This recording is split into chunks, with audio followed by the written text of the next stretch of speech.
Greetings everybody around the world. It's time once again for Ancient Aliens Radio. This is the dedicated radio show for the cast of Ancient Aliens. Here we interview authors and researchers as an ongoing investigation into the ancient alien theory. Don't forget to like us on Facebook or subscribe to the YouTube channel Ancient Aliens Radio. I'm going to be speaking to Andrew Collins today. Andrew has been investigating since 1979 the idea of an advanced civilization existing before recorded history, focusing on southeast Turkey since the early 90s. He's the co-discoverer of a massive cave complex beneath the Giza Plateau, now known as Collins Caves. The author of From the Ashes of Angels, Gods of Eden, The Cygnus Mystery, and Gateway to Atlantis. He lives in Essex, England. Today's book is Gobekli Tepe, Genesis of the Gods, The Temple of the Watchers and the Discovery of Eden. And what an awesome book it is. It's a fascinating read, well-packed, well-researched, and no better person to tell us all about Gobekli Tepe today than Andrew Collins. So without further ado, hi Andrew, welcome back to Capricorn Radio. Good day, James. It's afternoon over here. I believe it's probably still morning over there, is it? No, I'm in Northern Ireland actually, Andrew. I'm in the UK. Sorry. You're fine. No, I know people get confused. I think you're international. You must be some exotic place somewhere around the world. No, unfortunately, Northern Ireland for me. I live on the north coast, Andrew. It's beautiful. I never did. Sure, it's beautiful. Yeah, not far from the Giant's Causeway. So excellent. Oh well, in that case. It is definitely afternoon for you then. For sure. You know, Andrew, I have you back again today. I was so keen to get a copy of this book. I mean, this is like a little hot potato for me. I've been watching Gobekli Tepe for a long time now. A lot of people have wrote some skimpy books and done some skimpy research on this. Andrew, this is a prolific, well-researched, academic book, interesting book. It's got everything in it. It's got, I know you've been in Turkey researching for a long time, and I followed you since the Cygnus Mystery, Andrew, and I think this is one of your best works to date, Andrew. I really do. Thank you very much. I guess, let's start with why you were drawn to Turkey, Andrew, because this is kind of the crux of the story. You've been looking in southeast Turkey for a long time now, Andrew, and I know you've been pioneering the research there, Andrew. Yeah. Well, I suppose it really began, not so much in 1979, but probably at the beginning of the 1990s, when I was looking into the idea of an advanced civilization existing in Egypt before the rise of the pharaohs. Mm-hmm. And obviously there was a lot of interest in the revision of the Sphinx state. The idea that something big might have been going on in Egypt, maybe 10,500 BC. And I started to look at the ancient texts that talked about the creation myths, talked about catastrophes in Egypt. And they also talked about the fact that the peoples that were in Egypt, at the time of this cataclysm, disappeared and went off to somewhere else in the ancient world. Mm. And I started to wonder where this somewhere else was. And I started to look in the area of the Euphrates and the Tigris, believing at that point that this is where these people from Egypt had ended up, and maybe they were the founders of civilization. And I wrote various books in the 90s, which certainly had this as part of the theme. The idea that there was this high civilization in Egypt, and eventually moved into the Euphrates area and catalyzed civilization. And the memory of the Watchers of the Book of Enoch, mm-hmm. the Annunaki of Mesopotamian mythology, mm-hmm. were a memory of these prime movers in the area of southeast Turkey, where I started to find ample evidence that something big had gone on here around 9000 BC, and that the Watchers were probably shaman, they were probably bird shamans associated with the cult of the vulture. I believe that they would go into the sky world in death rites and altered states of consciousness, and that somehow the knowledge that they brought back, they delivered to their communities, their societies, and somehow this catalyzed something big that happened that ended up in the rise of civilization. Mm-hmm. That was what I put in books like From the Ashes of Angels, Gods of Eden. Mm-hmm. But in the past few years, then Gobekli Tepe was discovered around the same time as I was actually writing From the Ashes of Angels. And news of it didn't come to light until the year 2000. Obviously a time of great expectancy in the ancient mysteries world. And the only thing that really came out of that was the announcement of the discovery of this place called Gobekli Tepe in southeast Turkey, just a few miles outside of the ancient city of Urfa. This, I suddenly thought, this is the smoking gun. This is what I've been looking for. Evidence of an advanced civilization existed in southeast Turkey. And from that moment onwards, I've never stopped thinking about the place. I first visited it in 2004. That inspired the book called The Cygnus Mystery, which came out in 2006, because I started to realise that Gobekli Tepe seemed to be focused towards the north, towards the stars of the constellation of Cygnus. Sure. The celestial swan or bird that is overlaid on the Milky Way. The Milky Way was seen as this road of souls or river of souls, where the shaman and the souls of the dead would travel to reach the sky world. Well, that was what I wrote then. Mm-hmm. But then I started to look further into it, and I almost sort of let go of this sacred cow of Egypt being the centre of everything, and new evidence started to present itself very, very clearly. Because at Gobekli, which, let's describe this for listeners who might not know much about. Sure, let's get into construction. Yeah. If you can think of Stonehenge in southern England, mm-hmm. and then multiply that by 20, 30 times, cover the stones with beautiful carvings of animals and other abstract art, finish the tops of those stones with a T shape or hammer-headed, termination, mm-hmm, mm-hmm. And then place them on this mountain. I mean, it's quite a low mountain, really. It's a big hill, more like it, but it's a ridge, a bare limestone ridge, east-west running, known as the Anti-Taurus range of mountains. Mm-hmm. You can imagine transposing that onto this mountain. That's essentially what Gobekli Tepe is. And the Gobekli builders, from a period from around 9,500 BC, 1,500 years down to about 8,000 BC, built different stone sanctuaries, megalithic sanctuaries there.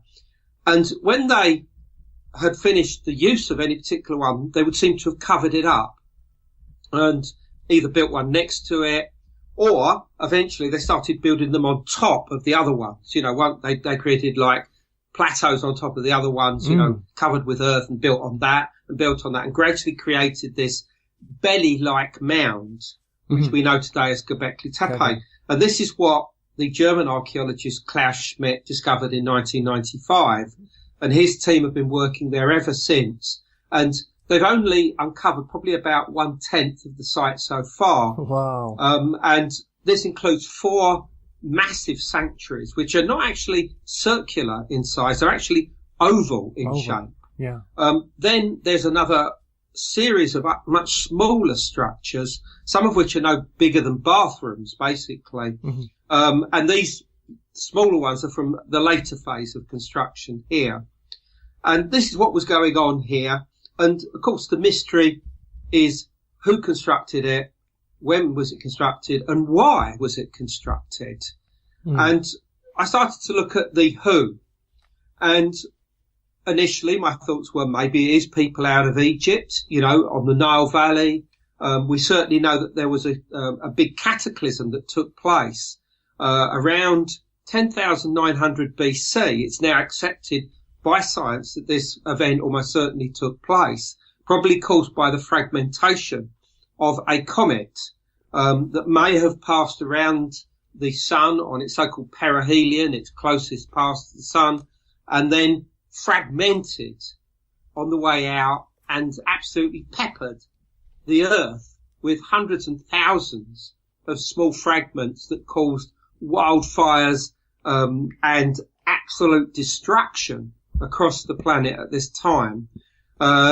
This in turn created what we know today as a nuclear winter, i.e. complete darkness where the sun and the moon can't be seen for a long period of time. This almost certainly caused other things, like the ice would seem to have been melted at this time and become steam and rain that then rains down with all the ashes and acid and all the rest of it that's already built up in the sky. So to create almost like the 40 days and 40 nights of the flood in the Bible, maybe a memory of this event, perhaps. Mm-hmm. And then the other thing that seems to have happened at this time is that there's a triggering of a mini ice age. Now, there'd been ice ages for hundreds of thousands of years, and they come and they go. The ice recedes, then it returns, and it goes back, returns. Well, it was on the way out again around 15,000 BC, and there was a golden age basically after that. The climate started to warm, humanity was spreading and developing in ideas, whatever, and then suddenly around 10,900 BC, the exact date of this cataclysm, this mini ice age hits. It lasted for about 1,200 years through to around 9,600 BC, 1,300 years. And then at this point, that's when Gobekli Tepe is constructed. So the weather starts to change, warms up again, and for some reason, that's when Gobekli begins. And you've got to say to yourself, well, what's going on at this time? Well, firstly, this cataclysm didn't just happen on one day. It seemed as if there were aftershocks and other events going on for several hundred years afterwards. And you can imagine, even by the time you get to the age of Gobekli Tepe, the people are still in fear that these type of cataclysms would occur again. Catastrophobia, as you talk about in the book. Exactly. I mean, this was the term that was created by the visionary writer Barbara Hand Clough. And she wrote a book of this title. And, I credit her for this. And I say this is a wonderful wonderful term, because it really sums up the fear that people would have had after this cataclysm. The fear that unless they do something, it'll all happen again. And I think that something was the construction of Gobekli Tepe. And most likely other similar temples that started to be built around the world at this time, which we either don't know about because they've not been found, or we do know about and we've just misdated them for some reason, probably because of other constructions built on top of them. And so this is why I think the people existing at this time in eastern Anatolia, which obviously today is modern day Turkey, they got together to do something about this catastrophobia. And because people have said to me, hold on, the only people that were around at this time were hunter-gatherers. You're telling me that hunter-gatherers created Gobekli Tepe? And I'm saying, absolutely. Because that's all that was around at this time. I mean, forget the idea of a lost civilization or whatever. I mean, if you just look at individual regions, this is all that existed at this time. What's more important is to try and understand how they came together, what motivated them to do this. And I think it was the incoming of some kind of elite group. I mean, not just one, probably a series of groups of people from other areas, probably displaced due to this mini ice age, probably coming from the north, which is obviously where it was colder, coming down into eastern or southeastern Anatolia, where it was slightly warmer, and setting themselves up here, and also taking control of the local societies, the local peoples that existed here at this time, and, taking over the show, quite literally. And probably they were shamans and very clever people. And from the evidence of the stone tools that have been found at Gobekli Tepe and in other similar sites belonging to the same cultures in southeast Turkey, you can recognise who this culture was and exactly where they came from. That's what I love. That's what I love about you went into detail in the book, Andrew. Yes, and it was important that I did so because, this is an important statement that I'm making, because there's every evidence that the group that were incoming are known as the Swiderians. Now, most listeners will probably say, who? I've missed that already. Swiderians is the actual name. And you can look them up. They're there online. And they had they extended their home territories were probably the area of Poland, the Carpathian Mountains, but they stretched all the way across what's known as the Eastern Europe, the East European plain, right the way across to the great rivers of central Russia, the Don River, the Volga River, and north all the way into the Baltic regions. And in fact, their descendants occupied areas of places like Finland, Lithuania, and even into Sweden. They were Sweden. They were some of the earliest indigenous peoples of Sweden. These guys look different too, Andrew, didn't they? They look different. Well, all the evidence seems to suggest from the anatomical remains that have been found that have been attributed to them is that they were tall. I mean, they weren't giants, but they were tall, and that they had elongated heads. And they seem to be the product of, what can we say, almost like a hybridization of the existing human type that was around at this time, which was presumably Cro-Magnon for the most part in Europe, and Neanderthals, our distant cousins. And we now know that there's plenty of evidence, within the human DNA to show that we mated with the Neanderthals, and that this would have caused or created hybrids, and that they would have been strikingly different in appearance and in mindset, I think, to both the Neanderthals themselves and the other human populations existing. And it would seem that the Swiderians were human hybrids, or certainly they had amongst their groups, those that had pronounced hybrid features. And if you can imagine these guys coming into Eastern Anatolia in an area that was perhaps with a different type of population, they may have been, shorter, they may have had more rounded heads or whatever, and seeing these people turn up, that alone may have been enough to make them sit up and take notice. But I think that it was far more than this, because I think the Swiderians were very, very powerful and very, very clever people with ancient knowledge of astronomy and technologies and cosmologies that went back probably at least 30,000 years, even by that time, and that some of their ancestors had created some of the most advanced societies in areas like central Russia as early as 30 to 40,000 years ago, and that they themselves were part of a much bigger global culture that existed from Europe right the way across to the areas of Siberia, and they were all interconnected. I mean, some of these ideas are going beyond what I've even got in this book, but I'm writing about this currently for publication in something else that's coming out in a matter of months, actually. But I'll talk to you about that separately, maybe. But so here's your advanced civilization. These are the lost civilization, and the Swiderians are your remnants of that lost civilization. But coming into the area of Gobekli Tepe with this incredible knowledge and sophistication, technology, awareness, and wisdom that already goes back at least 30, maybe even 40,000 years at that time. And they may also have the knowledge of the Neanderthals with them as well. Same region, yeah. They come from the same region, yeah. I mean, even this week in New Scientist magazine, there's an article about how the Neanderthals may well have given us the rudiments of language. In other words, the roots of some of the oldest languages in the ancient world outside of Africa may well have been given to us by Neanderthals.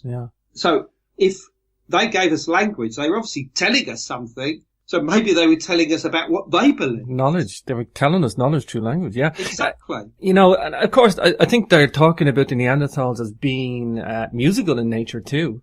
And you've got various threads of evidence in the book. Academic, regional evidence, astronomical, archaeological, Paleolithic, origins and hypothesis. This is like a journey of discovery, Andrew. And I one of the fascinating parts is the Swiderians that you've focused in on, because I wasn't aware of these guys before I read Gobekli Tepe, and I'm glad you have them, because this is like context now, and I haven't seen anybody put this forward yet, Andrew. This is what I like about this Gobekli Tepe book that you wrote. I suppose, let's talk about Klaus Schmidt for a second, Andrew, because I want to talk about when he found the site. Well, he didn't really find the site in the 90s. It was known since the 60s, but nobody realised the importance of it.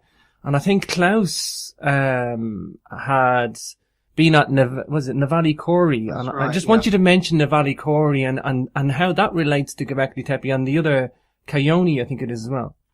Yeah. Okay. Well, Navali Kori, I mean, the proper pronunciation, it sounds like Navali Chori, something like that, is a similar site to Gobekli Tepe, much smaller. I mean, it was definitely a domestic village-like setting, but within it was one cult structure or cult building, which, is of the sort that you find at Gobekli Tepe, from a slightly later phase than the big structures at Gobekli Tepe. Probably dates to about 8,000 to 8,500 BC.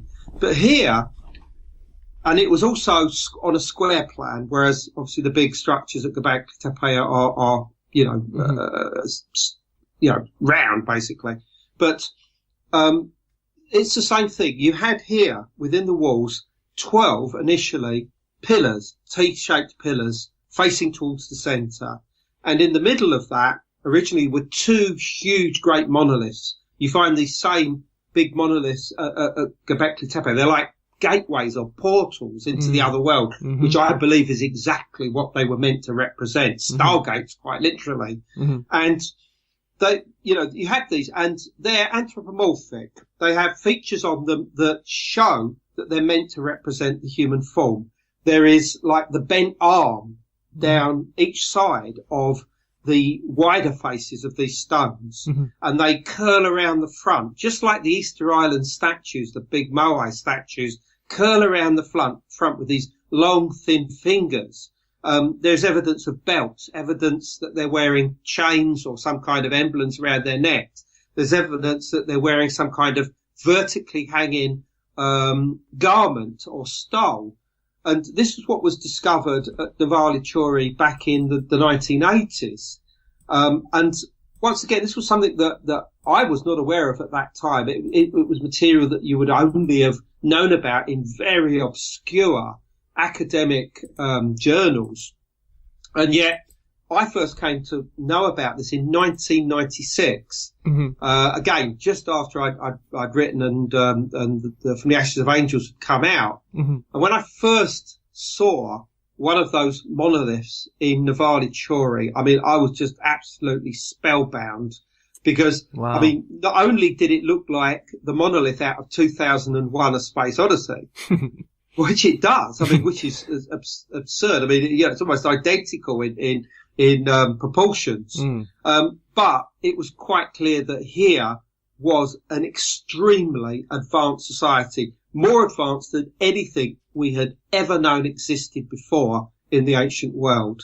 And I ended up writing all about Navali Chori in my book, Gods of Eden. There's a whole section about that. And I was in touch with the archaeologist that worked on that site by the name of Harold Hoffman, who was actually Klaus Schmidt's mentor at that time. And yes, you're right, Klaus Schmidt was actually working at Navali Chori. That's why when he actually visited the site of Gobekli Tepe for the first time, which was actually, I think, in October 1994 originally, he was able to recognise just the small stone fragments, carved stone fragments, actually littering the ground and saying, oh my God, here we have what he describes as an early pre-pottery Neolithic site. And that's why he, made the decision to do the excavation. And thank God he did, because, as I write in the book, what wasn't known about, to him is that hilltop had been scheduled to become a quarry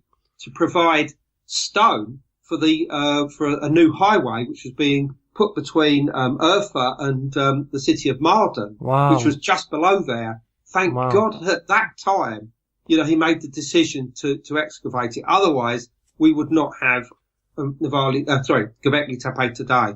Just for the listeners, Andrew, let's place the importance of what this site actually means to humanity. I mean, this is like the origins of everything that we know of to date. Like, this predates everything. It smashes all records. Yep. Well, it's the oldest accepted building structure. I mean, when I say that, I'm talking about a building that's made of stone. Mm-hmm. I mean, clearly before that time there were wooden structures, there were stone walls that were constructed inside caves, and a few of them at some of the sites that I'm interested in now in Russia, for instance. Plus, the Swiderians' ancestors included these people called the Solutreans. Mm-hmm. And the Solutreans were a big culture, Paleolithic culture that existed in Europe from around, I don't know, something like about 25,000 to about 16,000 years ago. Mm-hmm. And they would seem to have constructed some stone walls. There's some evidence for this. Plus, they carved in stone, in a unique manner, which we see at Gobekli Tepe.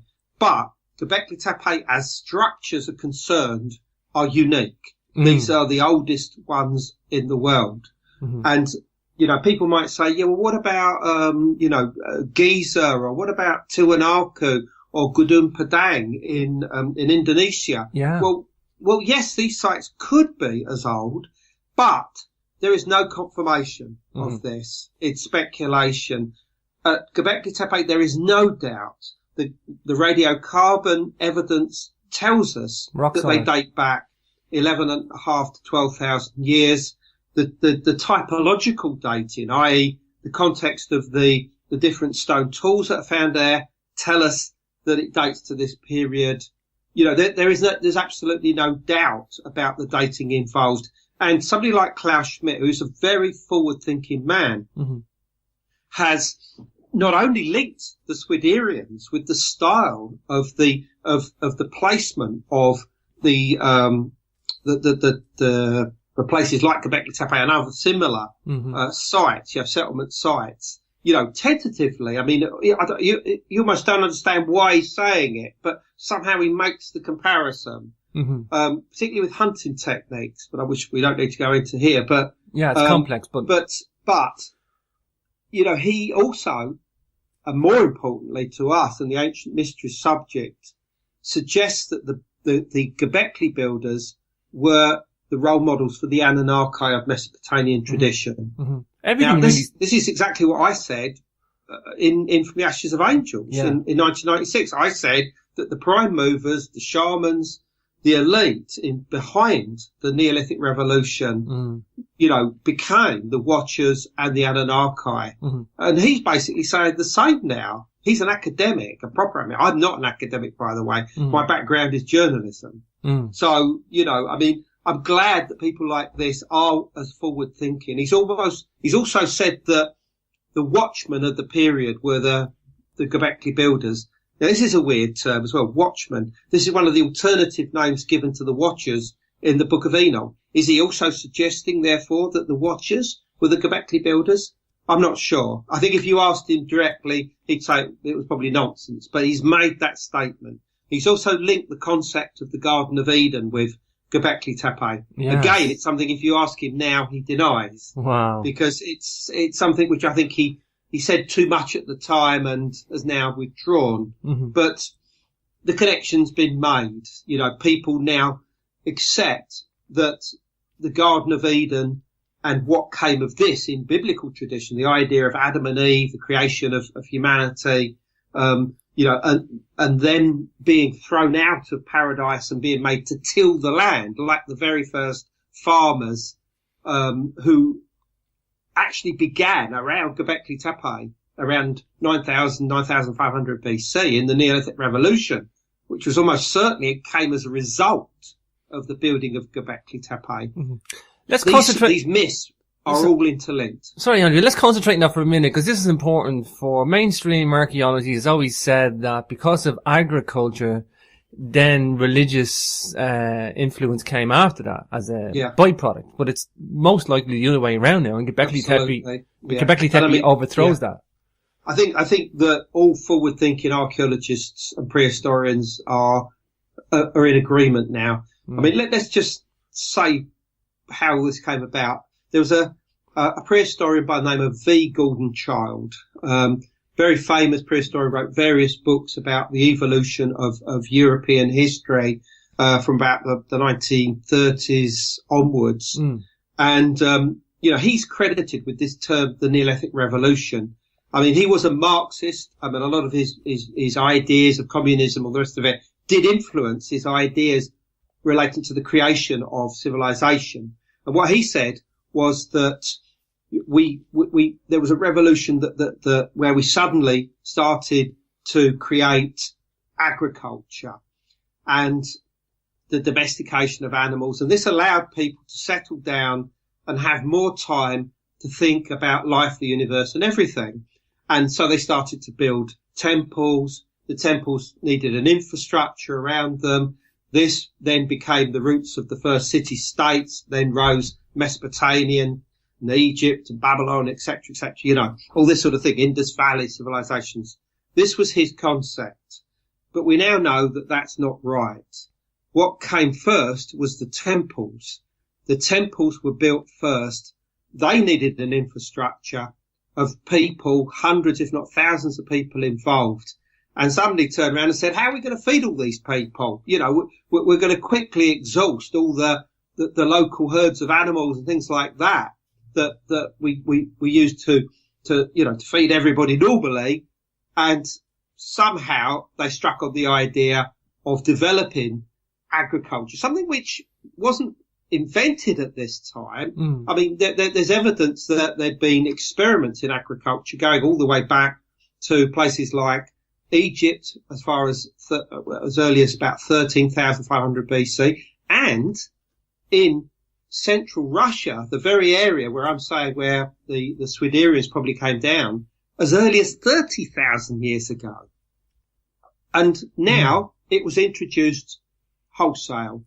And this became the style of life from around from about 9,000 BC onwards. This was the beginning of the revolution, and it spread outwards, west into Europe, east into Central Europe, south into the Indus Valley, and Egypt and places like this, and obviously north into the Baltic and beyond into Russia and etc., etc. Yeah, that was the Neolithic Revolution, and it all began around Gobekli Tepe. And we can say that because today the wheat that we use to make bread, beer, pasta, cakes, etc., 68 modern strains, the DNA can be traced back to a form of wild wheat known as einkorn that grows on the side of a mountain called Karaja, which is only about 50 to 60 miles away from Gobekli Tepe. This is no accident. This is no accident. It's visible on the horizon from Gobekli Tepe. Wow. This is so significant. I mean, it actually makes more sense to me, Andrew, that Gobekli Tepe was built first and then agriculture came second, because the agriculture was a necessity, whereas it doesn't work the other way around. That dynamic doesn't work to what we were given. However, Gobekli Tepe first and then the agriculture second does make sense to me. Absolutely. The einkorn that you mentioned, this wild wheat, this is so significant as well, Andrew. This is like, and this is what you've shown in the book. You've looked at the wider region. This, what you call it, I think, is the triangle door, the golden triangle. Yeah, that's right, the golden triangle. There's so much stuff in this area, Andrew. Well, the golden triangle, which is a term which I didn't create. I mean, prehistorians, but some French prehistorians created it, is a wonderful title. And it essentially describes the cradle of civilization itself. What we'd also call the terrestrial paradise, the Garden of Eden. This is where our civilization began. When I say our, I'm talking about us in the Western world. I mean, let's not necessarily include the Americas or China or whatever, because, they've got their own stories to tell. But for us, most of us have been brought up with one or other of the monotheistic faiths. Look towards or through that for our roots. And that takes us back to the Garden of Eden, the terrestrial paradise, and that is in the very area of Gobekli Tepe. So it makes sense on a deep psychological level that this is where it all began, and now we have the archaeological evidence to do so. I mean, clearly archaeologists of the past have believed this also, but they haven't had the evidence that we've got today about Gobekli Tepe. So they've been focusing on places like Babylon and, the area of the lower Euphrates and the Tigris, the areas that produce places like, Ur of the Chaldees and all this sort of stuff, the famous excavations of British archaeologists like Leonard Woolley and whatever, they said this was the cradle of civilization. Sure. But, I mean, if you look at the Bible, you look at the book of Genesis, it says that the terrestrial paradise is where the four rivers of paradise take their rise or take their head.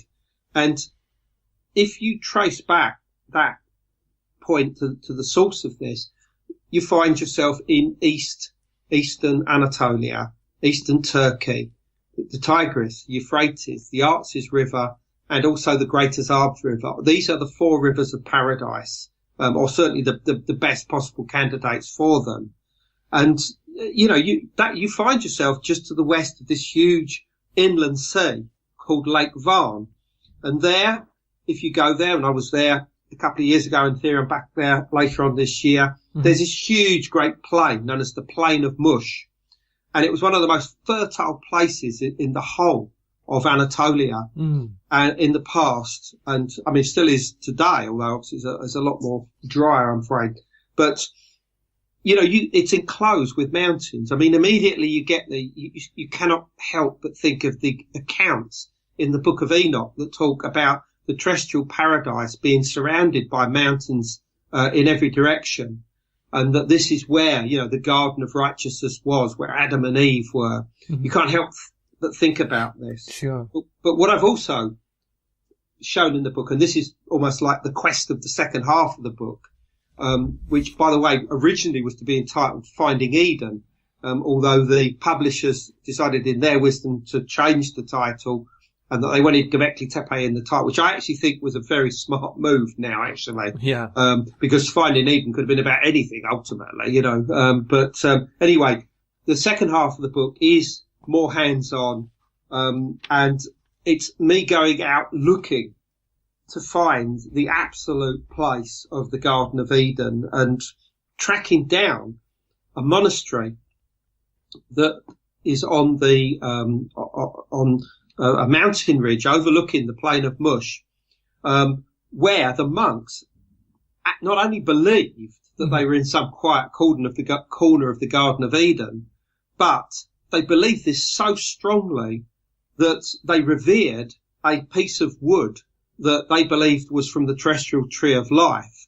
And they also manufactured there an earthly form of the oil of mercy, which was what supposedly oozed from the original heavenly tree of life, which was supposedly conveyed immortality on whoever or whatever was in its presence. And they actually manufactured this here from a very, very early age. And it was said that this monastery goes right the way back to, the very foundations of Christianity. And, obviously was built on something much earlier. And what's so interesting is that, at the time when the Arab armies were coming through the region, that the Prophet Muhammad himself actually, signed an edict giving this monastery special dispensation, against attack from the armies. In other words, all they had to do was produce this document and say, look, signed by the Prophet Muhammad himself, you can't destroy this place or nick our relics, basically. Wow. And what's interesting is that only a very few monastic foundations had a similar edict. Wow. And, like St. Catherine's Monastery in Sinai, for instance, was another, and obviously a few others around. So something special was known about this place, even amongst the Islamic peoples, the very foundation point of Islam as well, which makes this a very special place. And there was a tree there right the way through until just a matter of a few years ago. Wow. That was believed to be like, the latest incarnation of a tree, which obviously represented this terrestrial tree of life. where people from all over the region and from every religion would come here just to take away, a piece of the bark or a leaf or something, a twig, because it was believed that it had the most incredible, miraculous properties of healing. And from beneath it also flowed one of the sources of the Euphrates, one of the four rivers of paradise. I mean, what an incredible magical spot. I mean, as I say, I went there in 2012. I tracked down the place. I mean, the local people didn't even know about it because it's been ruinous since 1915 at the time of the Armenian genocide. Wow. And I mean, it's just, you stand there and you look, and it below, right in front of you, spread out, is the Garden of Eden itself, the Euphrates River, running right in front of you. You think there cannot be a better place to express, these ideals. Absolutely fascinating, Andrew. Like I say, Andrew, you're a great prolific researcher, and you also go out into the field as well, and to get your hands dirty, as they say. I think coming back to Gobekli Tepe, to concentrate on the structure, you've been there many, many times, Andrew, and let's talk about some of the enclosures, A, B, C, and D, I think they're called, and some of them are more interesting, some of them are, incredibly complex. So give us an idea what enclosure A, B, C, and D does, its function, some of the art inside, what you think's going on in there. Okay, well, I mean, A was the first. I mean, clearly, they named them as they discovered them, but A is the smallest of the four. It's more rectilinear than circular in construction, and there's a profusion of snakes on various of the stones. So much so that they actually called this, I can't remember, was it the building of the snakes? Pillar building, yeah. Of the snakes, yeah, because there were so many snakes on this. And I think that one of the reasons for this is that it's shamanic in nature. I mean, as we know, when shamans go into altered states of consciousness, particularly with the use of hallucinogens, one of the first things that you'll see is snakes, lots of them. Ayahuasca experiences, will bear this out. And they see snakes that are either curling around people or curling around trees or curling around gateposts. And this is exactly the imagery that you see in this enclosure. Wow. And I think, therefore, this represents the state of mind of the shaman itself. So that's enclosure one. Enclosure B is much bigger. This is circular or ovoid in shape. You've got a series of stones which are facing towards the centre, and you have two large monoliths in the centre. And on each of them, on the inner faces of each of them, facing south, which is the direction of approach into, I would say, all of these structures, are these beautiful bas reliefs, carved reliefs of foxes that are leaping, almost as if they're about to attack you as you walk between these two great stones. And you got to say to yourself, well, what do these represent? And these same foxes are also found in all the other three as well. I mean, they're in the central pillars, or one of the central pillars of C, and one of the central pillars of D. Plus, they're also one of the central pillars of A as well, which are more like gateposts than monoliths, I'm afraid. But anyway, so what do they represent? Well, I would say that they represent what's known as the cosmic trickster. And this was a universal figure of the ancient world, representing calamities and cataclysms in the world. It was also seen as a wolf, for instance, as well. And we know that this comet impact had taken place, that the events of it had occurred across a period of several hundred years, reverberations afterwards. And I believe that the supernatural creature that was seen as responsible for this calamity, these cataclysms, was the cosmic trickster, the fox, or the sky wolf, or the sky fox. A very, very important symbol to these ancient cultures, not just to the Swiderians, but also their ancestors, who collectively are known as the Gravettian peoples. They revered these animals very strongly, or certainly respected them. I don't know whether revere is necessarily the right word. Mm-hmm, mm-hmm. And that, I think, is why you've got there, because the ideal for the shaman was to go instantaneously from these enclosures into the sky world which I believe existed on the Milky Way in the area of the Cygnus constellation, which is the orientation of these various monuments. And there they would try and either appease or outdo or counter the actions of the trickster, who would be one of these animals that roamed the sky world, a sky world that was probably seen to exist beyond the Milky Way. You know, the Milky Way being the road or river that allowed you access to it. So that's enclosure B. Enclosures C and D are bigger still. Wow. They are circular in nature, or when I say circular, I mean oval. Mm. And if you look down on these monuments, the oval shape immediately conjures into the mind the image of the human womb. And you look at this and it's unmistakable. And I think that one of the representations of these enclosures is as a womb-like enclosures. Symbolic. Yeah, absolutely. Places where you go back into the womb symbolically to go into the place where you came from before birth, i.e. this sky world, the place of origin of life itself. Mm. This was the sky world. This is where human souls came from and would return to in death. Mm. And that's why I think that there's a lot of womb symbolism. Even the name Gobekli Tepe means the place of the navel. Yeah. The navel obviously being the connecting point between, the fetus and the mother. The mother in this case is the greater universe. The fetus is the earth or physical existence down here.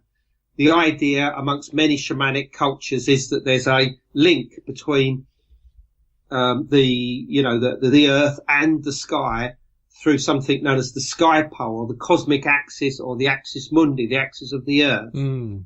This is a concept, I think, that was fully operational within the cosmology of Gobekli Tepe, which shows incredible knowledge of celestial ideas relating to the sun. For instance, originally in both enclosures C and D, it would seem as if the first circles had 12 stones in them, in both of them. This was later changed, but it seems as if originally that was the case. Now, obviously 12 is the number of the moon. It's the amount of constellations the sun goes through, on the ecliptic. The 12 houses break down the divisions of the sky, but it also relates to the moon, of course. And coming on to D, which is the most impressive of all of the structures, here the central monoliths are over 18 feet tall. Wow. They weigh 15 to 20 tons apiece. And the anthropomorphic forms, the carvings on them, are more pronounced than anywhere else. And they both of these stone monoliths wear these belts. And the belt on the left one is left bare, but the belt on the right one, the eastern central pillar, is festooned with beautiful glyphs and ideograms. I mean, which are like something you might expect in a Mayan temple. Mm-hmm. Mm-hmm. And there are certain recurring symbols, for instance, like what appears to be the letter C. C and a H, yeah. Yeah. Which, but the C faces to the right, but it's also transposed, completely, so it faces the left as well. Mm-hmm. And between this, for instance, on a couple of occasions, you've got this letter H. Now, let's try and interpret these very quickly. I'm pretty certain that the C represents the slim crescent of the moon. Mm-hmm. But the way that they are shown facing each other, horns facing each other, is exactly as you get the moon as it goes from the old moon into the dark of the moon, or what we today call the new moon, and obviously the first sight of the new moon itself. Mm-hmm. Mm-hmm. So in my opinion, what these are showing is the transition between the old moon and the new moon. So it's something relating to time, that transition. But the H symbol, I am absolutely certain, represents transition from this world to the next world. And although that might be difficult for the listener to conceive of, let's just look at if the fact you've got two columns with a link between the two, a linking bar. One column, I think, represents here. The other column represents there. And the connecting point is the transition in time and space between one and the other. It's a symbol you'll find amongst the Aztecs, amongst the Maya, and in other South American cultures, interestingly enough. Mm-hmm. It's the shape of the Mayan bull cult, interestingly. Sure. And I think that this H has got nothing to do with our letter H at all. But sure. What it has got to do with is the letter T, which of course becomes the Tau cross in later traditions. The TAU, the Tau cross, which is like the letter T. And this represents the pillar from Earth to the sky world with the T the on the top of it, the flat one on the top representing the sky world itself.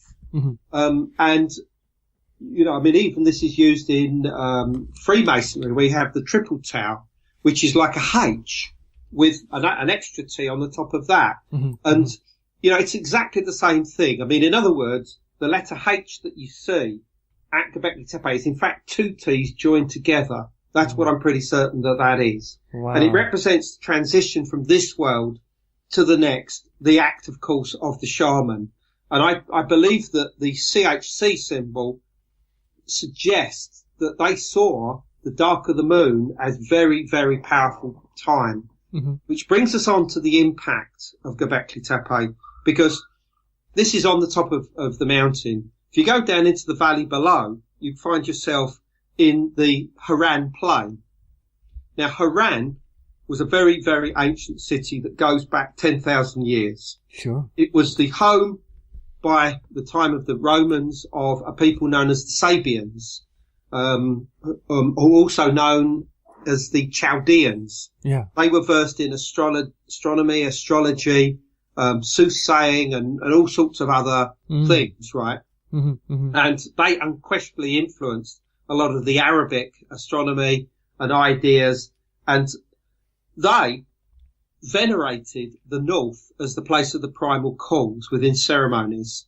They also venerated the planets, the stars, and of course the moon in particular. This was the place of the moon god Sin, S-I-N.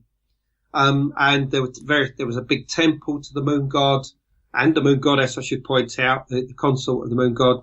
And it was here that Abraham himself started his journey into the promised land of Canaan, by the way. So this is a place that's very strongly associated with the stories in the book of Genesis. Wow. And I believe that there's a good point to be made that what was going on at Gobekli Tepe ended up mm-hmm. being inherited by the earliest inhabitants of Haran and is carried through right from the Neolithic age, right the way down through Roman times, right the way through until the medieval period. Indeed, their descendants, who are known as the Mandeans of Iraq and Iran, still exist today, and they basically live in these very archaic huts on the side of the river Tigris in lower Iraq and in places in Iran. And their rituals, I think, could tell us a lot about what was originally going on at Gobekli Tepe. And they too venerate the North and the North Star as very, very important to their cosmologies. So, in other words, wow. What happened at Gobekli Tepe, I think, has a line of transmission right the way down to the present day. Mm-hmm. Andrew, there's a multitude of clues there at Gobekli Tepe, and I think a lot of people have either concentrated on one aspect or another. One is archaeology, one astronomy. I think you've explored the multitude of clues. I think that's the beauty of this work, Andrew, that in exploring the multitude of the clues, we're getting a bigger picture that ties together nicely. I'd like to think so, anyway. I'd like to think so. Absolutely. Yeah. Now, there was something else interesting I found in the book was the Aboriginal art that ties in with what you were just talking about. Yeah, that could be a simple coincidence. I don't know. But what I discovered was a photograph of a medicine man from a central part of Australia. Wow. And he was wearing one of the exact symbols that you find at Gobekli Tepe on his chest in white paint, outlined, I think, in black as well. And what this showed was something similar to like the double C. Yeah. With like a bar going through it. Mm-hmm, mm-hmm. Now, I made inquiries with some of my Australian colleagues to try and see if they could try and pin down exactly what this symbolism represented and why this guy might have been wearing it. And it seems as if in Aboriginal symbolism, the C like that actually represents two people face to face as viewed from directly above. In other words, the arms of the C's actually represent their arms, if you like, extended out onto their laps. And the bar between them actually represents a kind of primeval mound that's created during certain ceremonies that's associated with a primeval snake, a snake in creation. Wow. And it's about some kind of conversation that goes on during these ceremonies. And it represents that. Now, whether that directly relates to Gobekli Tepe, I don't know. All I can say is that it's exactly the same symbol as you find at Gobekli Tepe, which starts to make you think. I wonder whether the symbolism of Gobekli Tepe became universal. In other words, has spread out and can be found as far away as somewhere like Australia. That's an exciting thought. Easter Island statues have these strange long fingers as well, similar, don't they? Yes, absolutely. Yeah. I mean, my colleague Hugh Newman, has been making a study of the art of the different, ancient cultures around the world and its relationship to Gobekli Tepe. And he's found incredible similarities in not just the type of animals that they represent, but the style of execution of the 3D and the bas-relief art. And, you've got to say to yourself, well, why is this? I mean, South America or the whole American continent was isolated in theory from the rest of the world since the sinking of the Beringia land bridge around 8,500 BC at the end of the last ice age. Now, how comes these people might have been creating similar sculptures in stone? Well, it could be independent development of ideas, of course. Maybe you naturally come to this particular style under certain conditions. On the other hand, it could well be that we're dealing with technologies that predate the submergence of the Beringia land bridge and may go back even earlier than Gobekli Tepe itself. And that's the reason why we find them in both the ancient world and the new world. Mm-hmm. And that, I think, is where a lot of us in the ancient mysteries movement are going now, because Gobekli Tepe is our start point for the current civilization. It's a new benchmark and it's a game changer. But now we want to know what happened before. Yeah. And to simply say, oh, yes, well, there was a big continent called Atlantis and we're all survivors from that, and that's where the technology came from, I think now is pretty obsolete. Doesn't because answer what anything. we can say is that there were cultures and societies, some much more advanced than others, that did exist all over the globe prior to the end of the last ice age. Mm-hmm. And these people almost certainly were in touch with each other. Mm-hmm. Whether they were all related or what, I don't know, or whether they just had trading routes, whatever. And that somehow the relationship with them and hybridization, whether it be with Neanderthals or whether it be with this other type of human species that's been found, the Denisovans, in the Altai region of Siberia, or whether it be with an even a fourth type of human, which they don't even know who they were yet. They only know they exist from DNA evidence found in the Denisova cave in the Altai region. You know, you think of all of these different types, they all existed probably at the same time as late as 40, 50,000 years ago. The mixing together of these different types of human. What did this do to our mindsets? What did this do to the creation of cosmology, spirituality, language, everything? You know, does it all go back to then? Is this when civilization really began? Andrew, you got to mention your website. We're at the top of the first hour. We're going to take a little break, but just give us out your website for the listeners and where we can get a copy of your book, Andrew. Well, my website is andrewcollins.com, all as it sounds. And as far as getting the book, you know, just go straight on to Amazon or Barnes & Noble. They've got material copies and e-books out there available now. I'm selling my own signed limited edition of the book off the website. And, you know, obviously lots of independent bookshops hopefully are selling it too. So, you know, give them a try first, maybe. Sure. And of course you have in about 6 days, Andrew, a Gobekli Tepe tour coming up. I think you're fully booked, but you do have a second tour later in the year. No, we're not fully booked. I mean, there are places if people want to come, and we're going out to Gobekli Tepe. We're going to the sister site of Gobekli Tepe, which is known as Karahan Tepe, just about 30, 40 miles away. Wow. That's not excavated yet. I was there in 2004. Incredible site. We're going there, you know, as I say, that the tour starts on Monday. 26th of May. If you really want to just drop everything and come with us, come on to andrewcollins.com. All the details are there. If not, we're going back to this region in September on one of these tours. These tours are fantastic. I mean, they are voyages of discovery. They're not some tourist thing. You know, they really are groundbreaking.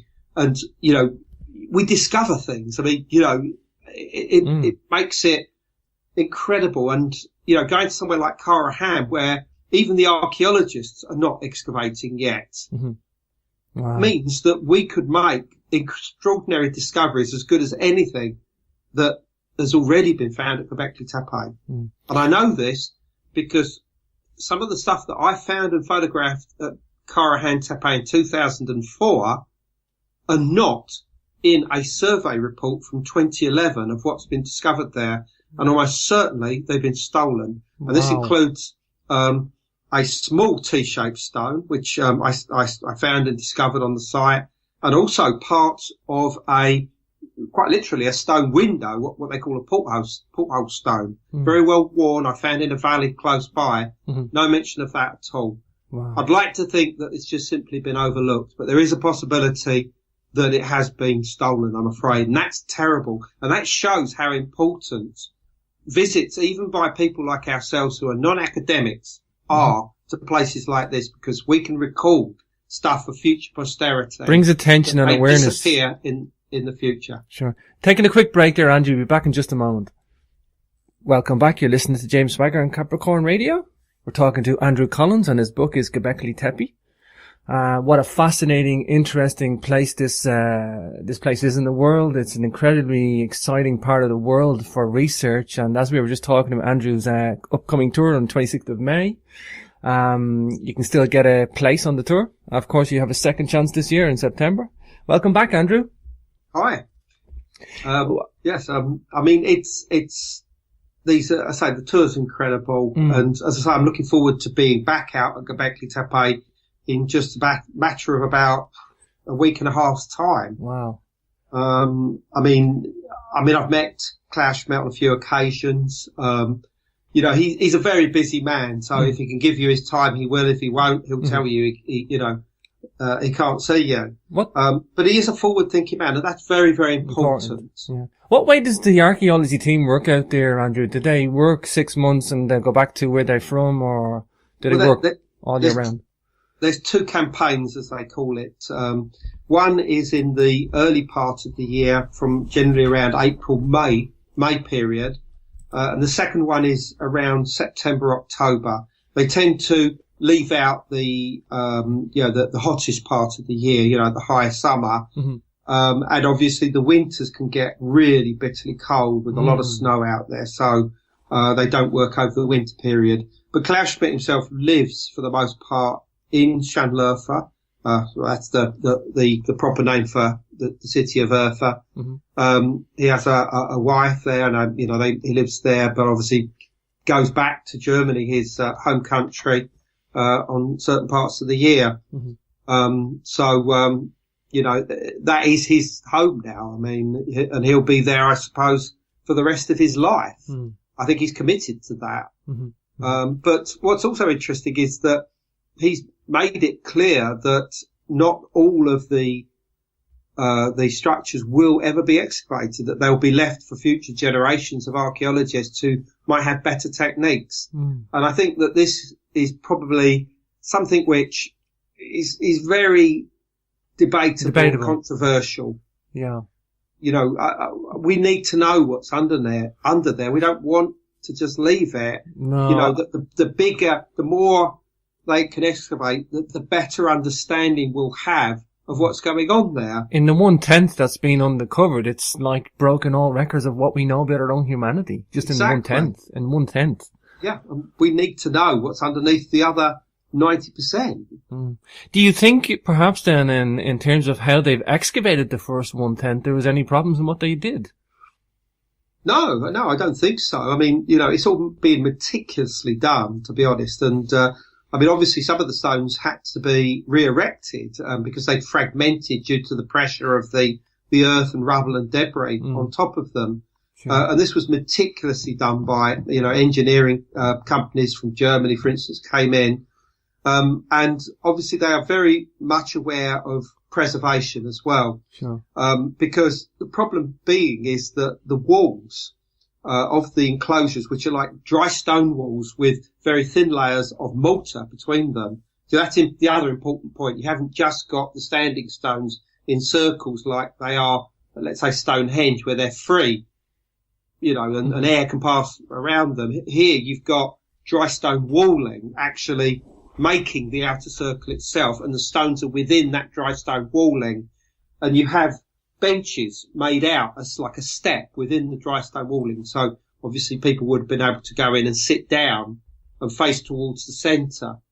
Anyway, the mortar unfortunately doesn't wear well with the elements, I'm afraid. Plus insects can get into the mortar and cause it to crumble. Mm-hmm. And so what they're actually doing at the moment is creating a roof over the top of it.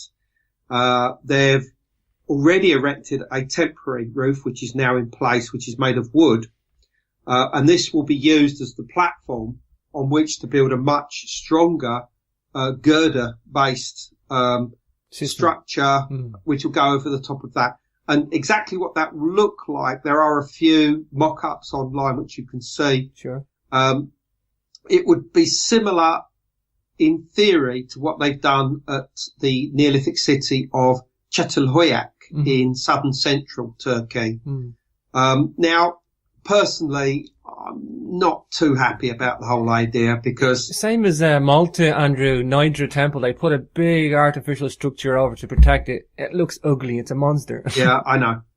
But and if it protects... Yeah. Well, there is that.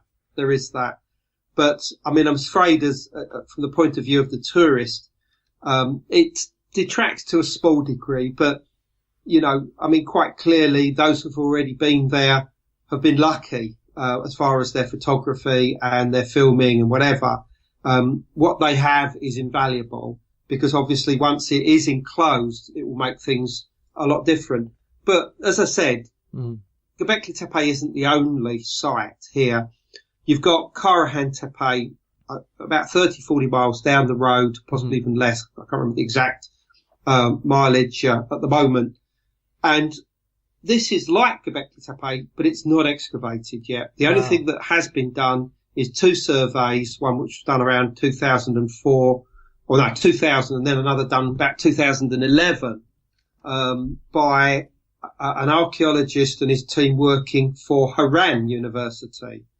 I think his name is Bahattin Selek. Shelek. Mm-hmm. And he's the other big guy that does all the work on the early Neolithic sites in eastern Turkey. Mm-hmm. I mean, Schmidt's obviously the main guy at Gobekli Tepe. He was obviously with the German team at Navali Churi, but many of the other sites that are producing similar T-shaped pillars, not of necessarily the same size or quality Sure. of Gobekli Tepe, but certainly part of the same culture, they are under the jurisdiction of a different institution, and that is Haran University.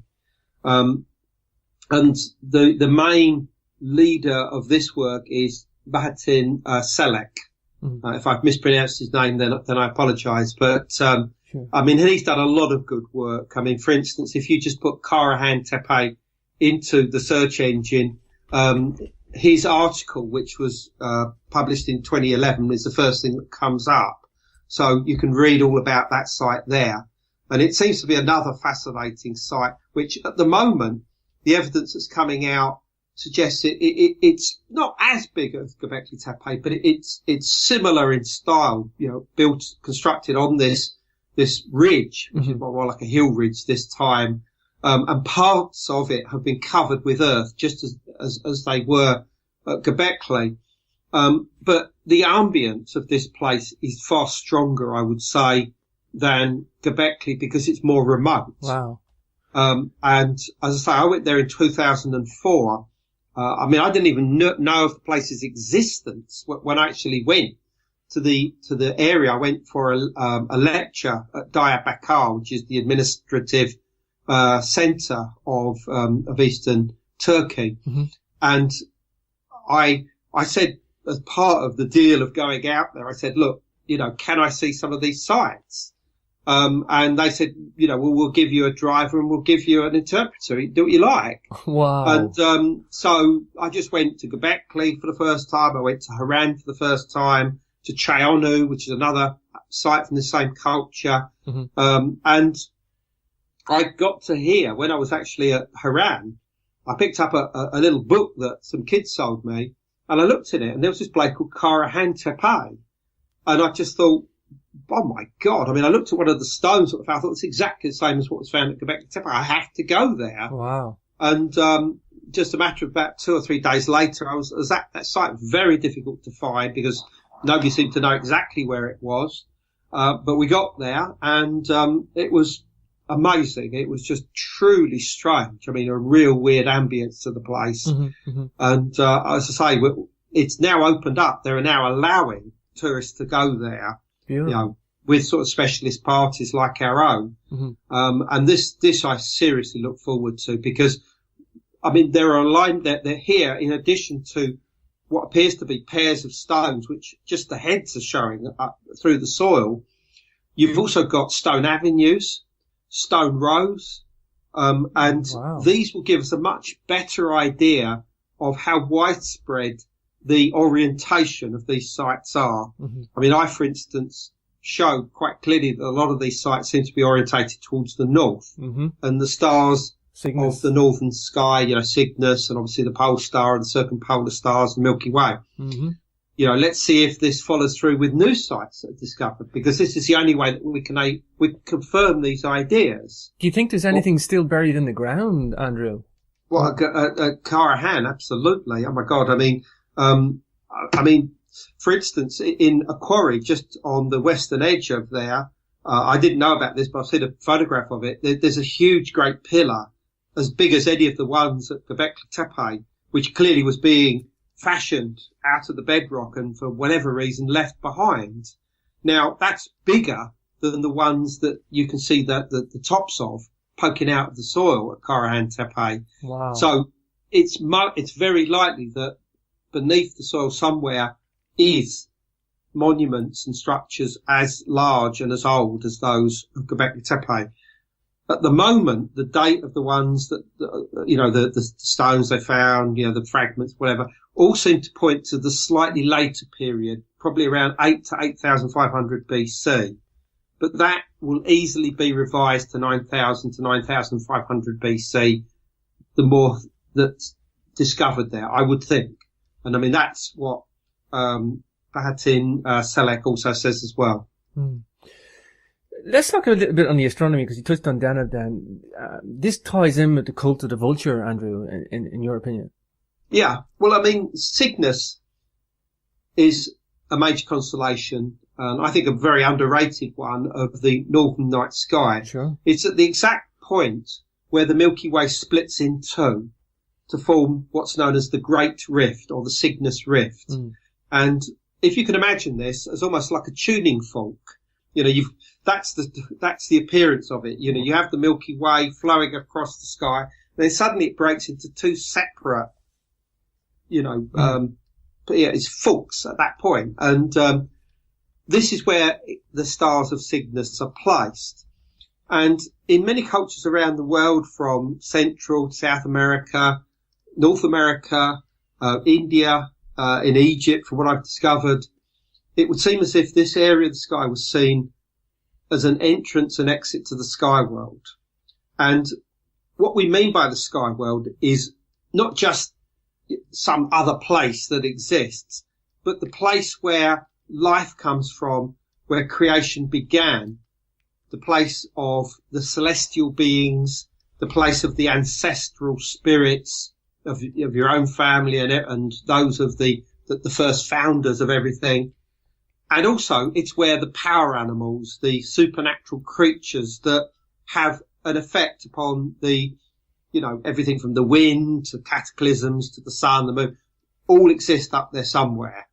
And it's the job of the shaman to enter into this world through ceremonies and rituals and altered states of consciousness and hallucinogens, whatever, and converse with all of these. And also to bring that knowledge back into the communities so that it can be shared and, it can further their own understanding of the cosmos and their place in the cosmos. But it's also to bring back knowledge of the world of the dead, the world of the ancestors. In other words, they can communicate with them, bring that information. In other words, your old uncle, says, hi, you're doing well in life, carry on the good work sort of thing. That was their role. They were the spiritualists of their day, if you like. So they had multiple roles. I mean, obviously healing as well. They would enter into the sky world to gain certain, power objects or gifts or, creatures or something that would help and enable the healing process to take place. So somewhere like Gobekli Tepe, a lot would have happened at them. They were places of contact and communication with this other world. And for that reason, it's interesting, therefore, to try and understand their orientations. Yeah. Because that does suggest that they are pointed towards the north, towards the Milky Way and the Cygnus constellation. I mean, for instance, in enclosures C and D, the two largest and the oldest and the most sophisticated structures that we find at Gobekli Tepe, within the north walls, the north perimeter walls, are stones, flat stones, quite thick, in the centre of which are holes. Wow. And these holes are found at megalithic structures at other parts of the world. We actually they're generally referred to as soul holes. Yeah. We actually have one in northwest Ireland here, Andrew. I'm not sure if you're aware of it. In County Sligo, Carroll Keel megalithic passage grave complex. There's a whole I might be aware of it. Because I do include a whole list of sites in Europe and in Southwest Asia which have these fascia stones with them in. And I do include, I'm sure I include at least one or two from Ireland. So it might actually be amongst that list. The Caucasus Mountains as well. But I mean, this site, do you know of any folklore or legends relating to? Well, I know that Deneb passes through archaeoastronomy at the time it was built. I know that. Really? Yeah. Oh, well, that's nice confirmation for this interest in. Yeah, and when I seen the whole stone, and it's on the cover of the book, Gobekli Tepe, Genesis of the Gods, I looked at the whole stone and I went, wow. My jaw dropped because I'm just familiar with one. It's got a light box on it similar to Newgrange as well. But yeah, I mean, you have Cassiopeia and Cygnus the Swan coming past where the Holstone is. Not many people concentrate on this Holstone, by the way, Andrew. And I see you do that. That's very interesting. That's very interesting. And it's something that's pretty universal, because this interest in Cygnus, is present, for instance, at Avebury, the huge megalithic stone complex in southern England. The central axis of the two inner circles, which are known as the sun circle and the moon circle, actually point towards the setting of Cygnus, or in particular the bright star Deneb in Cygnus, for a date of around 3000 BC. And it's a similar alignment towards the setting of Deneb that you find at Gobekli Tepe itself. But that's obviously much later, to around 9,500 BC. There's a huge stone circle complex called Karahunj in Armenia, yeah. In Armenia. This also has been associated with alignments towards Cygnus. And there are many, many other sites. And of course, in your, in the Republic of Ireland, of course. Sure, Fornox. At Newgrange. Yeah. The work of Anthony Murphy. I'm sure you probably know him, who's done a book all about the archaeoastronomy of Irish megalithic sites. He also saw a Cygnus alignment in relation to between Newgrange and a nearby passage grave known as Fornox. I mean, basically, for those people that know that, obviously everybody's aware of the sun shining in through the light box at Newgrange, going in and hitting the inner chamber and illuminating certain symbols carved into the walls. Well, if you followed that line as the sun hits, that sun's ray hits, it takes you back to the passage grave of Fornox, which is a much smaller structure. And inside there, if you were to look out just before the rise of the sun, Deneb is perfectly framed in the opening of this particular, stone structure. Of course, this is something which I remember you covered this in the Cygnus mystery too, Andrew. Exactly, yeah. And as I said, obviously, due credit to Anthony Murphy and his team for working all of this out. I mean, he's got a video on YouTube called the Cygnus Cygnus Enigma, I think, or something like that, which is all about this subject. And he linked the whole association with swans and migration with the mythology and the cosmology behind the purpose of this. And this matched perfectly what I was finding in various other countries, that the relationship with these stars comes very much into the whole idea that the soul travels in the form of a bird.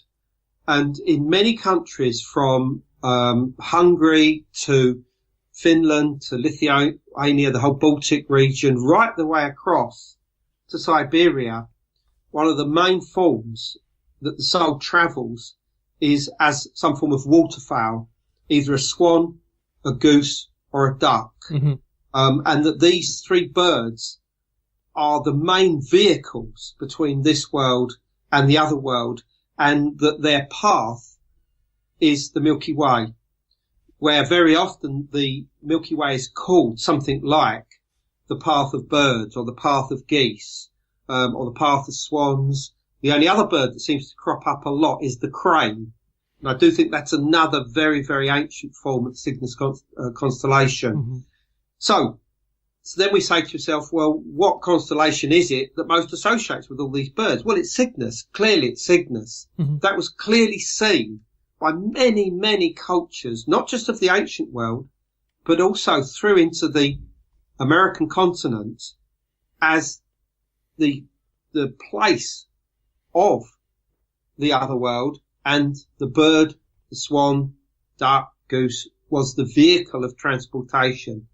Having said that, when we come into the areas like Armenia and Southwest Asia, that particular bird doesn't have the same type of relevance. It's much more mountainous, the terrain's different, and other birds take the same role, and the main bird that takes that role is the vulture.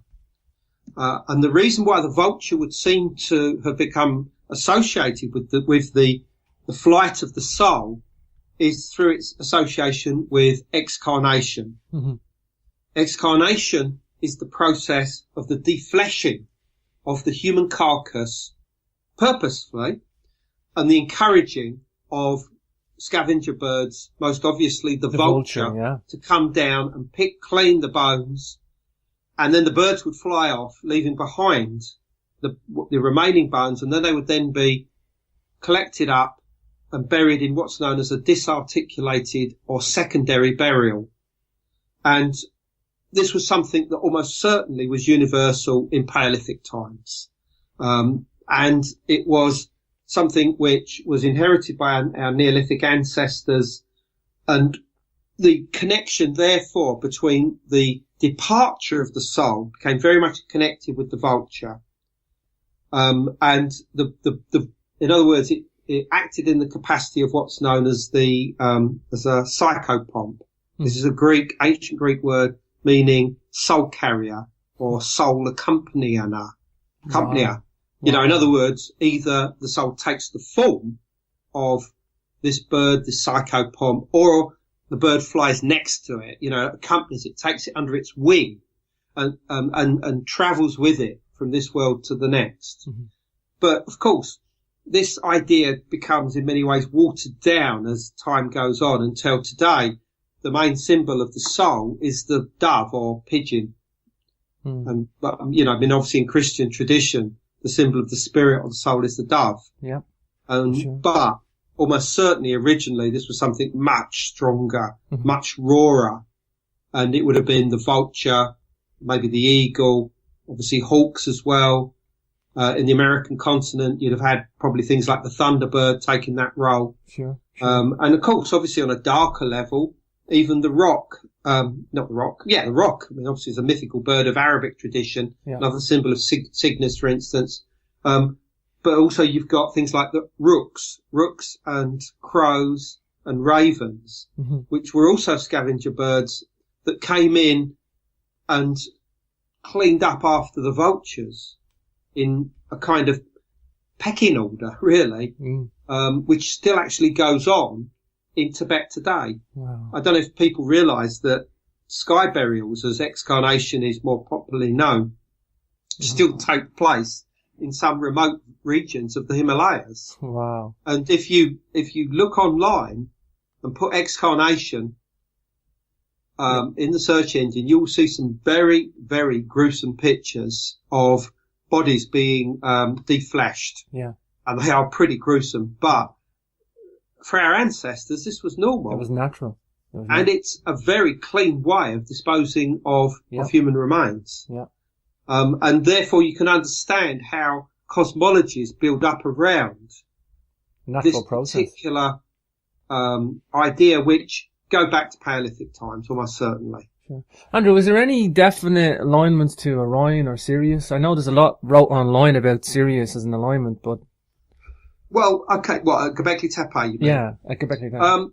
Okay, well look, before we even came to the final conclusion that Cygnus was the main star system associated with Gobekli Tepe, we looked at every other possibility. We looked at stars towards the south, including Orion and Sirius, and Taurus and the Pleiades, and also other stars towards the north, Ursa Major, Ursa Minor, etc., etc. And we found that the only one that seemed to make any sense was Deneb, the bright star of Cygnus. Now, my colleagues, for instance, Robert Schock has proposed that Gobekli Tepe faces the south towards Orion.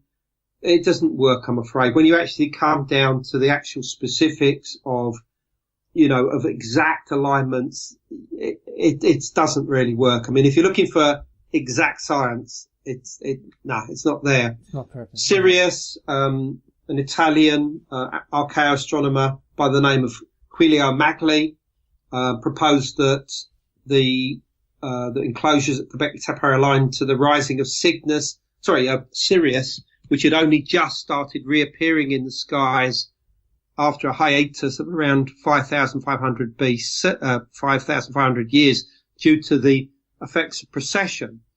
But again, when you actually look into this, not only is it not quite right, but more importantly, Sirius was so feeble and made such a feeble arc across the southern horizon at this time that you would hardly have even seen it. And I cannot see that the hunter-gatherers of the region would have all dropped their lifestyle and come together to create these huge, great monuments for such a feeble start. It just doesn't make sense whatsoever. Mm-hmm. And I mean, there are other new theories up and coming. I mean, somebody wrote to me recently and said that they reckon that the stars, that Gobekli Tepe is aligned to the Pleiades. But already I've looked into this and I can't make out what they mean. I mean, you know, they're not aligned to that. And it's an idea, but all these ideas are good. Yeah, they're good because they prompt everybody to look very closely at their theories. And the more the discoveries are made, the more any one of us will be proved either right or wrong. Exactly. And that's the way. I mean, at the moment they are theories. Yes, there's evidence to back them up. Mm-hmm. But of course, the more that's uncovered will either support those theories or they will show them, you know, not to be accurate. And it's an exciting time. And although people like Klaus Schmidt might say, well, it's best not speculating, you've got to speculate. Yeah. And I mean, having said that, I must say that his book that he wrote on Gobekli Tepe, which is not widely available, it is available in English. He does say quite a lot of interesting things. I mean, he even suggests that excarnation may have taken place at Gobekli Tepe, something which I was quite astounded to see, because that would fit in very well with, you know, the whole Cygnus thing, because it would seem as if in Southwest Asia, Cygnus was seen as a vulture, in the extreme past. You know, Andrew, let's talk about the decommissioning process. This might tie in with Deneb. I mean, there's 4 enclosures, and when they got to the 4th one, they quickly realised that there was a decommissioning process happening over time. And I think, like you explain in the book, that you know, towards the end, they just seemed to be going through the motions and maybe lost the whole will to continue with Gobekli Tepe. Perhaps there's been a multitude of reasons why they decommissioned, but perhaps the trajectory of the stars changing was the reason for multiple enclosures being built? Yes, absolutely. I think that this is pretty unanimous, you know, amongst all my colleagues, that what they're doing is they're constructing a particular monument. They're aligning it to the stars within a matter of a century or so. That alignment is going out. Mm-hmm. Now, initially, you might just be able to shift the huge, great central stones, which are the ones that formulate these alignments, to maybe a degree or so, but then you're not going to be able to do any more than that. So the purpose of the structure almost becomes obsolete. So you've got to cover it over and create a new one. And that does seem to be what was going. In other words, each new structure was focused probably on the same star or set of stars, but at a slightly later date. Mm-hmm. And this is something that was going on across the centuries, probably for 1,000 years or so. But something seems to have changed, possibly after 9,000 BC, maybe around 8,500 BC, because firstly, the orientations of the enclosures changed dramatically. Instead of being almost north-south, they're now almost east-west. And what becomes clear is they're now looking at something that's visible on those horizons, and that's clearly going to be the sun. And why was the sun suddenly so important? Because we now had agriculture, and the fields need ripening, the crops need ripening, the sun starts to become the most important celestial object in the sky. And this, I believe, is probably the origins of sun worship. Up to this time, stars and the moon were the most important facets of cosmology. The stars, the Milky Way and the moon. Mm-hmm. And although obviously there would have been elements of society that would have held on to the old traditions, the old ways, now the dominant cult was the sun. And this is something that you will see again and again and again with all different Neolithic cultures around the world, that stellar and moon and lunar based traditions are all eventually replaced by solar traditions and alignments. Mm-hmm. This is what happened, I think. Mm-hmm. Plus, if one of the main reasons for constructing these was to try and counter any possibility of future cataclysms in the form of comets appearing in the sky. By the way, comets are universally associated with foxes and wolves and foxes' tails and things like this. This is a memory, I think, of these cataclysms and our fear of this event, these harbingers, comets being harbingers of future calamities going on in the world. Something that even is with us today in certain cultures. There's evidence nearby, Andrew, of cometary impact with the microspherules. Absolutely, yeah. I mean, what happened when this cataclysm took place is that there would have been wildfires all over the globe. In America, for instance, it's believed that as much as 75% of the human population, made up mostly of the Clovis culture, were destroyed at this time. And similar things would have been going on in other parts of the world, but it does seem as if the North American continent took the full brunt of what was going on. Mm-hmm. But there is evidence all over the world, from Western Europe to Egypt to Russia to Australia, of a layer which is known as the Oscillo horizon, from a site in Belgium where it was first discovered. I think it's Belgium, it could be Holland, but anyway, in the Benelux area. And it's about 8 inches thick, if I remember rightly, and it's full of ash debris, which also includes things like microspherules, things that are only created, they're almost like glass balls in a way, although some of them are nanodiamonds and things like this, things that generally are only created at extremely high temperatures. Mm-hmm. And some of the particles are made of materials that are only of extraterrestrial origin, showing that they were part of either an asteroid or a comet or something that impacted with the Earth. And this is found not only in the sites I've just said, but also in Southwest Asia at a site no more than 100 miles away from Gobekli Tepe, a place called Abu Huraya, which is, I think it's on this, I can't remember which river it's on at the moment. But anyway, it was up and running before Gobekli Tepe. Wow. And then it was suddenly abandoned at the exact time of this impact. And for the period of this mini ice age, 1300 year mini ice age, which is known as the Younger Dryas, it was abandoned. And then at the end of that, it's reoccupied again. Well, here they found evidence of these microspherules, and other evidence of this ash layer, showing that it almost took a direct impact and that something terrible went on here around 10,900 BC. As I said, this is only 100 miles away from Gobekli Tepe, but I discovered a legend previously unknown from the area where this first wheat was supposed to have had its inception, amongst the wild wheat, the einkorn, within sight of Gobekli Tepe. It's a mountain which was itself an extinct volcano known as Karaja Dar. And there is a legend, it was told to me as we went past this in 2004 by our driver, who was a Bedouin and whose ancestors or family or something came from this region.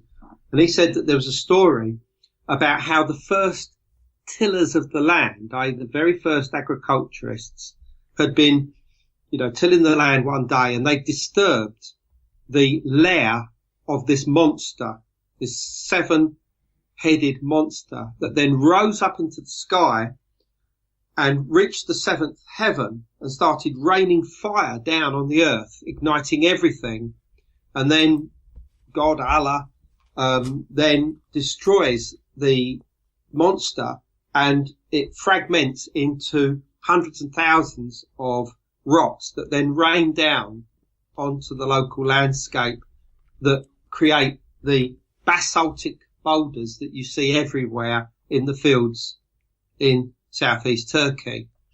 Now, although you might say, oh, this was created just to explain them, no, there seems to be something much deeper involved in this story.